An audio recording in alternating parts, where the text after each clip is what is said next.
അസ്സലാമു അലൈക്കും വറഹ്മത്തുള്ളാ. മനുഷ്യർ പലതിനെയും ഭയപ്പെടാറുണ്ട്. ഭയം കൊണ്ട് അള്ളാഹു നമ്മെ പരീക്ഷിക്കും എന്നത് ഖുർആനിൽ വ്യക്തമായി പ്രസ്താവിക്കപ്പെട്ട ഒരു വിഷയവുമാണ്. എന്നാൽ മനുഷ്യർ ഏറ്റവും കൂടുതൽ ഭയചകിതരാകുന്ന രണ്ട് രാത്രികളെക്കുറിച്ച്, അതേപോലെ മനുഷ്യർ ഏറ്റവും കൂടുതൽ വെപ്രാളപ്പെടുന്ന രണ്ട് പകലുകളെക്കുറിച്ച് പണ്ഡിതന്മാർ നമ്മെ പഠിപ്പിക്കുന്നുണ്ട്. ഒന്ന്, മനുഷ്യൻ ഖബറിൽ കിടക്കുന്ന ആദ്യത്തെ രാത്രിയാണ്.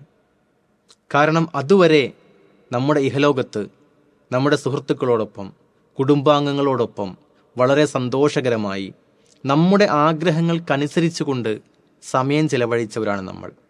പലപ്പോഴും നമ്മുടെ പട്ടുമെത്തയിൽ നമ്മുടേതായ സൗകര്യങ്ങളെല്ലാം ആസ്വദിച്ചുകൊണ്ട് നമ്മുടെ സൗകര്യത്തിന്, നമ്മുടെ സമയത്തിന് നമ്മൾ ഉറങ്ങുകയും എഴുന്നേൽക്കുകയും എല്ലാം ചെയ്യാറുണ്ടായിരുന്നു. നമ്മൾ യാത്ര ചെയ്യാറുണ്ട്, പല സ്ഥലങ്ങളിൽ നമ്മൾ അന്തിയുറങ്ങാറുണ്ട്, പല സൗകര്യങ്ങളും നമ്മൾ അവിടെയൊക്കെ ആസ്വദിക്കാറുണ്ട്.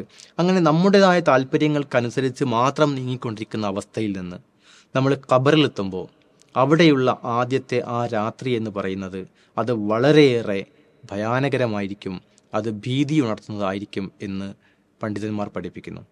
അതേപോലെയുള്ള മറ്റൊരു രാത്രിയാണ് ഖിയാമത്ത് നാൾ സംഭവിക്കുന്നതിന് തൊട്ട് മുമ്പുള്ള രാത്രി. ഖിയാമത്ത് നാളിൻ്റെ അടയാളങ്ങളെല്ലാം പരിപൂർണമായി നടപ്പിലായി, ഖിയാമത്ത് നാൾ സംഭവിക്കാൻ പോകുന്നു. ആ ഒരു അടയാളങ്ങളെല്ലാം മുൻകൂട്ടി കണ്ടുകൊണ്ട് നമ്മൾ നിൽക്കുമ്പോൾ ആ രാത്രി അത് ഏറ്റവും ഭയാനകരമായ രാത്രിയായിരിക്കും. മറ്റൊന്ന്, രണ്ട് പകലുകളാണ്. അതിലൊന്ന് സ്വർഗത്തിലേക്കും നരകത്തിലേക്കും നമ്മെ നയിക്കുന്ന രാത്രി, നയിക്കുന്ന പകൽ, സ്വർഗത്തിലേക്ക് അതുപോലെ നരകത്തിലേക്ക് നമ്മെ നയിക്കുന്ന ദിവസം. മറ്റൊന്ന്, നമ്മുടെ കർമ്മങ്ങൾ നമ്മുടെ മുമ്പിൽ വെച്ച് തൂക്കി നോക്കപ്പെടുന്ന, അതിനുശേഷം നമ്മുടെ വലത് കൈയിലോ ഇടത് കൈയിലോ ഗ്രന്ഥം ലഭിക്കുന്ന ദിവസം. ഈ രണ്ട് ദിവസങ്ങൾ ഏറ്റവും ഭയാനകമായ ദിവസങ്ങളായിരിക്കും. അതേപോലെ നേരത്തെ സൂചിപ്പിക്കപ്പെട്ട രണ്ട് രാത്രികൾ ഒരു മനുഷ്യൻ്റെ ജീവിതത്തിലെ ഏറ്റവും ഭയാനകരമായ രാത്രിയായിരിക്കും.